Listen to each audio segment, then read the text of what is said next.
किसी भी देश के इतिहास में कुछ सवाल ऐसे होते हैं जो पूरे दौर को ही परिभाषित कर देते हैं। 1964 में भारत एक ऐसे ही सवाल से जूझ रहा था। जवाहरलाल नेहरू के बाद कौन? और शायद उससे भी बड़ा सवाल, नेहरू के बाद क्या? ये सवाल सिर्फ भारत में ही नहीं था। दुनिया भर के विशेषज्ञ, अखबार सब यही सोच रहे थे कि क्या नेहरू के बिना भारत का लोकतंत्र टिक भी पाएगा। एक डर था कि कहीं भारत भी उन नए नए आज़ाद हुए देशों की तरह तानाशाही या सेना के शासन की राह पर न चला जाए। इसीलिए 1960 के दशक को कई लोगों ने खतरनाक दशक का नाम दिया था। तो आज हम इसी खतरनाक दशक और उसके बाद की कहानी की गहराई में उतर रहे हैं। हमारे पास जो स्रोत हैं उनके आधार पर हम देखेंगे कि भारत ने नेतृत्व के संकट का सामना आखिर किया कैसे एक राजनीतिक भूकंप आया, देश की सबसे बड़ी और सबसे पुरानी पार्टी दो हिस्सों में टूट गई, और फिर कैसे इंदिरा गांधी के नेतृत्व में कांग्रेस ने एक ऐसी जबरदस्त वापसी की जिसने पार्टी को हमेशा के लिए बदल दिया। चलिए इस दिलचस्प राजनीतिक सफर की परतें खोलते हैं। तो मई 1964, नेहरू का निधन। जैसा आपने कहा, चारों तरफ एक अनिश्चितता थी। तो क्या हुआ? क्या भारत वाकई लड़खड़ा गया जैसा कि दुनिया को डर था? बिल्कुल नहीं। कामराज ने सबसे राय ली और पाया कि ज्यादातर लोग लाल बहादुर शास्त्री के पक्ष में हैं। बस शास्त्री जी को सर्वसम्मति से प्रधानमंत्री चुन लिया गया। अच्छा। ये ट्रांजिशन इतना शांत और व्यवस्थित था कि लंदन के द गार्डियन अखबार ने तो मजाक में लिखा। क्या लिखा उन्होंने? कि भारत ने तो ब्रिटेन से भी ज्यादा तेजी और शालीनता से अपना नया प्रधानमंत्री चुन लिया। शास्त्री जी अपनी सादगी के लिए जाने जाते थे, लेकिन उनका दौर वो चुनौतियों से भरा था, है ना? बहुत ज्यादा। एक तरफ तो देश 1962 की चीन की लड़ाई के आर्थिक असर से जूझ रहा था, ऊपर से लगातार 2 साल सूखा पड़ने से खाने का एक गंभीर संकट पैदा हो गया। देश को अमेरिका से गेहूं आयात करना पड़ रहा था। और इसी बीच 1965 में पाकिस्तान से युद्ध भी हो गया। हाँ, जय जवान जय किसान का नारा तो यहीं से आया था। हाँ, उन्होंने इन दोनों सबसे बड़ी चुनौतियों को एक ही नारे में जोड़ दिया। ये दिखाता है कि वो जमीन से जुड़े नेता थे, जो देश की नब्ज पहचानते थे। लेकिन अफसोस, उनका कार्यकाल बहुत छोटा रहा।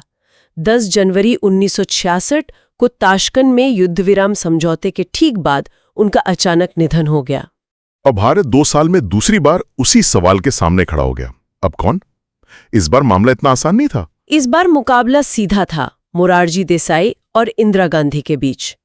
मोरारजी देसाई ज्यादा अनुभवी और वरिष्ठ नेता थे, लेकिन पार्टी के ज्यादातर बड़े नेता, जिन्हें सिंडिकेट कहा जाता था, वो उनके पक्ष में नहीं थे। सिंडिकेट ये शब्द बार बार आता है। ये कौन लोग थे? ये कांग्रेस के भीतर ही बहुत प्रभावशाली और ताकतवर नेताओं का एक समूह था। इसमें के कामराज, एस.के. पाटिल, एन. संजीव रेड्डी जैसे बड़े नाम थे। इन्हें किंग मेकर भी कहा जाता था। उन्होंने मोरारजी देसाई के बजाय इंदिरा गांधी का समर्थन करने का फैसला किया। लेकिन क्यों? इंदिरा गांधी तो उस वक्त काफी अनुभवहीन मानी जाती थी। और शायद यही वजह थी, सिंडिकेट के नेताओं को लगा कि इंदिरा गांधी अनुभवहीन है। वो प्रधानमंत्री तो बन जाएंगी, लेकिन असल में सरकार पर कंट्रोल उनका रहेगा। वो मार्गदर्शन के लिए उन पर निर्भर रहेंगी। लेकिन ये उनकी जिंदगी की सबसे बड़ी राजनीतिक भूल साबित हुई। मतलब उन्होंने जिसे कठपुतली समझा, वो असल में मास्टर पपेटियर निकली। लेकिन सिर्फ पार्टी के अंदर अपनी पकड़ बनाना ही काफी नहीं था, उन्हें देश का विश्वास भी जीतना था। और 1967 का चुनाव उनके लिए पहली बड़ी अग्नि परीक्षा बनकर आया। और वो परीक्षा बहुत कठिन थी। इसे यूं ही राजनीतिक भूकंप नहीं कहा जाता। चुनाव से ठीक पहले देश की आर्थिक हालत बहुत खराब थी। मॉनसून फेल हो गया था, सूखा पड़ा था, महंगाई आसमान छू रही थी, खाने की कमी थी। हाँ, और सरकार ने अमेरिकी दबाव में रुपए का अवमूल्यन कर दिया।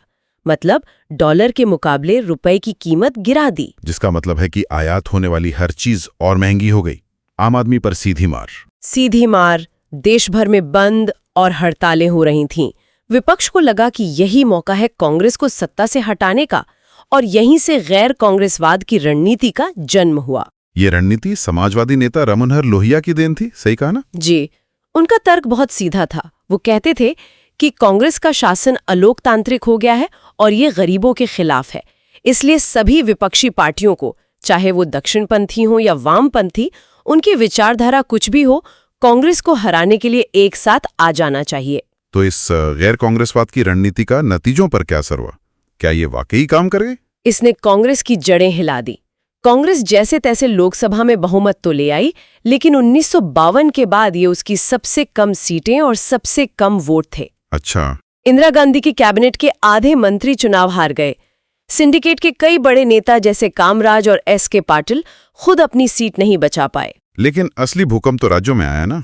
असली भूकंप वहीं आया। ये सिर्फ एक हार नहीं थी, ये उस कांग्रेस सिस्टम की नींव पर पहली बड़ी चोट थी जो आजादी के बाद से देश की राजनीति को चला रहा था। पहली बार लोगों को लगा कि कांग्रेस को हराया जा सकता है। तो कितने राज्यों में हारी कांग्रेस?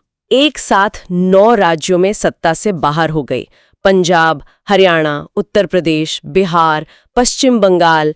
उत्तर भारत की ये पूरी पट्टी एक तरह से गैर कांग्रेसी हो गई। और मद्रास में तो कहानी अलग थी। मद्रास यानी आज का तमिलनाडु में तो डीएमके ने हिंदी विरोधी आंदोलन के दम पर अपने बलबूते बहुमत हासिल कर लिया। ये भारतीय राजनीति में एक बहुत बड़ा मोड़ था। पहली बार किसी गैर कांग्रेसी पार्टी ने किसी राज्य में स्पष्ट बहुमत पाया था। इन चुनावों ने गठबंधन की राजनीति को भी जन्म दिया, जिन्हें संयुक्त विधायक दल या एसवीडी सरकारें कहा गया। और यहीं से भारतीय राजनीति को वो मशहूर मुहावरा भी मिला, आया राम गया राम। जी, और इसकी कहानी तो आज भी राजनीति में सुनाई जाती है। ये दल बदल की राजनीति को दिखाता है। हरियाणा के एक विधायक थे गयालाल।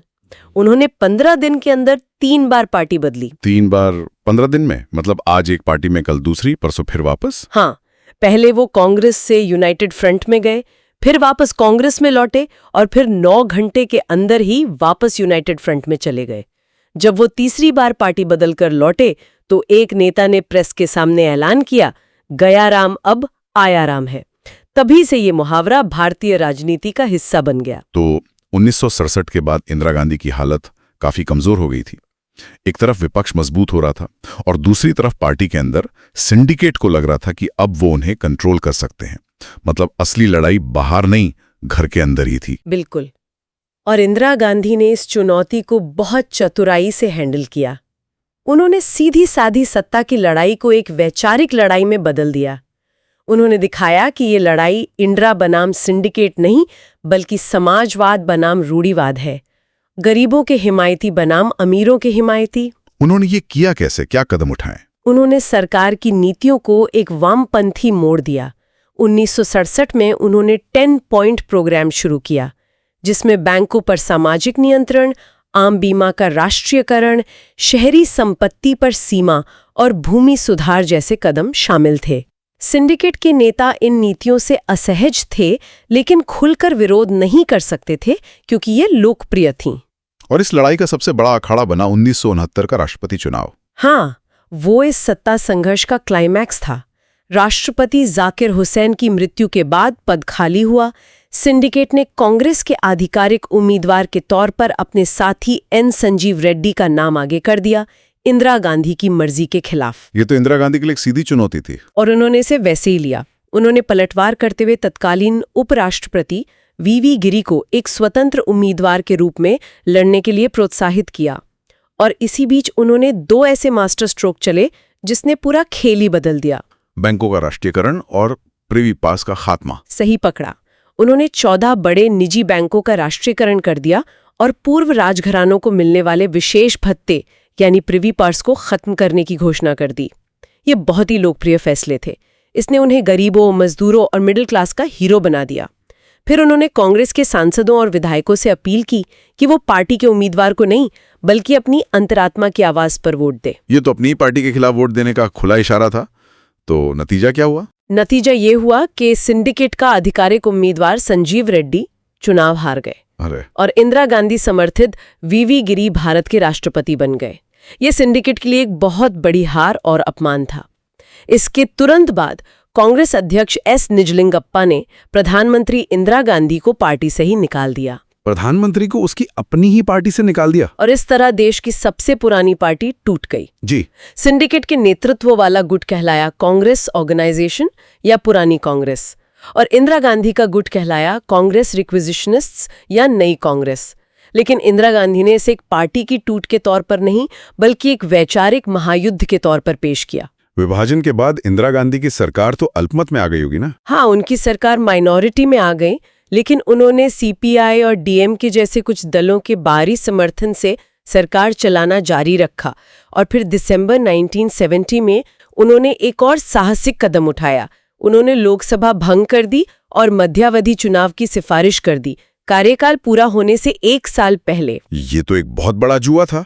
एक तरफ उनकी नई कांग्रेस और दूसरी तरफ लगभग पूरा विपक्ष। बिल्कुल, सभी बड़ी गैर कांग्रेसी गैर कम्युनिस्ट पार्टियों ने मिलकर एक ग्रैंड अलायंस यानी महागठबंधन बनाया। इसमें पुरानी कांग्रेस, जनसंघ, स्वतंत्र पार्टी, एसएसपी सब शामिल थे। उनका एक ही एजेंडा, एक ही नारा था, इंदिरा हटाओ। और इंदिरा गांधी का जवाब था गरीबी हटाओ। ये एक बहुत ही पावरफुल कॉन्ट्रास्ट था। बहुत पावरफुल। विपक्ष का नारा नकारात्मक था, जबकि इंदिरा का नारा सकारात्मक और उम्मीदों से भरा था। ये सिर्फ एक नारा नहीं था, इसके पीछे एक पूरी रणनीति थी। उन्होंने भूमिहीनों, दलितों, आदिवासियों, अल्पसंख्यकों, महिलाओं और बेरोजगार युवाओं का एक नया वोट बैंक बनाने की कोशिश की, जो पारंपरिक जातीय समीकरणों से ऊपर था। और 1971 के चुनाव के नतीजों ने तो जैसे इतिहास ही लिख दिया। उसे नाटकीय कहना भी कम होगा। नतीजे आए तो सब हैरान रह गए। ग्रैंड अलायंस एक ग्रैंड फेलियर साबित हुआ। उसे 60 से भी कम सीटें मिलीं। सिंडिकेट वाली पुरानी कांग्रेस तो लगभग साफ हो गई, उसे सिर्फ 16 सीटें मिलीं। और इंदिरा गांधी की कांग्रेस को? इंदिरा गांधी की कांग्रेस और सीपीआई गठबंधन ने मिलकर 375 सीटें जीतीं। अकेले इंदिरा की पार्टी ने 352 सीटें जीतीं। ये एक जबरदस्त जीत थी। इस जीत ने साबित कर दिया कि इंदिरा गांधी की कांग्रेस ही असली कांग्रेस है और वो देश की निर्विवाद नेता हैं। और इसके ठीक बाद 1971 का भारत पाकिस्तान युद्ध हुआ और बांग्लादेश बना। इसने तो उनकी लोकप्रियता को और भी बढ़ा दिया होगा। हाँ, उस जीत ने उन्हें एक बहुत मजबूत राष्ट्रवादी नेता के रूप में स्थापित कर दिया। 1972 के राज्य विधानसभा चुनावों में भी उनकी पार्टी ने लगभग सभी राज्यों में भारी जीत हासिल की। सिर्फ 4 साल के अंदर इंदिरा गांधी ने न केवल अपनी नेतृत्व की चुनौती को पार किया, बल्कि कांग्रेस के प्रभुत्व को पहले से भी ज्यादा मजबूती से स्थापित कर दिया था। तो क्या ये मान लिया जाए कि पुरानी कांग्रेस प्रणाली वापस आ गई थी? कांग्रेस फिर से देश की इकलौती बड़ी ताकत बन गई थी? स्रोत के अनुसार ऐसा नहीं था। यहीं पर कहानी का सबसे दिलचस्प पहलू आता है। इंदिरा गांधी ने जो किया वो पुरानी कांग्रेस पार्टी का पुनरुद्धार नहीं था। उन्होंने पार्टी का एक तरह से पुनर्निर्माण किया था। ये एक नई कांग्रेस थी। कांग्रेस वापस आ गई थी, पर वो पहले वाली कांग्रेस नहीं थी। ये एक बहुत जरूरी बात है। पुरानी और नई कांग्रेस में क्या फर्क था? पुरानी कांग्रेस, नेहरू के जमाने की कांग्रेस, एक इंद्रधनुष की तरह थी। एक संघीय लोकतांत्रिक संगठन जिसमें हर तरह के विचार, हर तरह के गुट और हितों के लिए जगह थी। दक्षिणपंथी भी थे, वामपंथी भी थे, मध्यमार्गी भी थे। वो सबको अपने अंदर समा लेती थी। और नई कांग्रेस? नई कांग्रेस बहुत ज्यादा केंद्रीकृत थी। अब पार्टी में अलग अलग आवाजों के लिए जगह नहीं थी। सिर्फ एक आवाज थी और वो थी सर्वोच्च नेता यानी इंदिरा गांधी की। पार्टी पूरी तरह से उनकी लोकप्रियता पर निर्भर थी। उसका अपना संगठनात्मक ढांचा बहुत कमजोर हो गया था। तो इसका मतलब ये हुआ कि अब पार्टी समाज के हर तबके का प्रतिनिधित्व नहीं कर रही थी? हाँ, नई कांग्रेस अब सभी तरह के विचारों को साथ लेकर नहीं चलती थी, बल्कि कुछ खास सामाजिक वर्गों पर ज्यादा निर्भर हो गई थी, जैसे गरीब, महिलाएं, दलित, आदिवासी और अल्पसंख्यक। मतलब उन्होंने कांग्रेस को बचाने के लिए कांग्रेस को ही पूरी तरह से बदल डाला। पार्टी लोकप्रिय तो हो गई, लेकिन तनाव और संघर्षों को अपने अंदर समाहित करने की उसकी क्षमता, जिसके लिए पुरानी कांग्रेस जानी जाती थी, वो खत्म हो गई।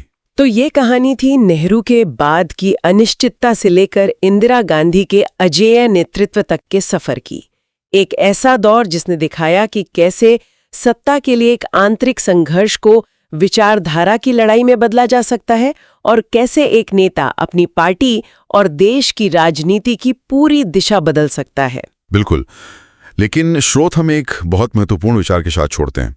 वो ये कि जब कांग्रेस ने अपनी स्थिति दोबारा मजबूत कर ली और इंदिरा गांधी ने अभूतपूर्व राजनीतिक अधिकार हासिल कर लिया, तो लोगों की अपनी आवाज उठाने का, अपनी बात कहने का जो लोकतांत्रिक स्पेस था, वो असल में कम हो गया। और यही वो विचार है जिसे हम अपने श्रोताओं के लिए छोड़ना चाहेंगे। जब कोई एक नेता भले ही या गरीब समर्थक एजेंडे के साथ अत्यधिक लोकप्रिय हो जाता है और पार्टी के भीतर सारी शक्ति को केंद्रीकृत कर लेता है, तो लोकतंत्र की सेहत पर इसके दूरगामी परिणाम क्या हो सकते हैं, ये सोचने वाली बात है।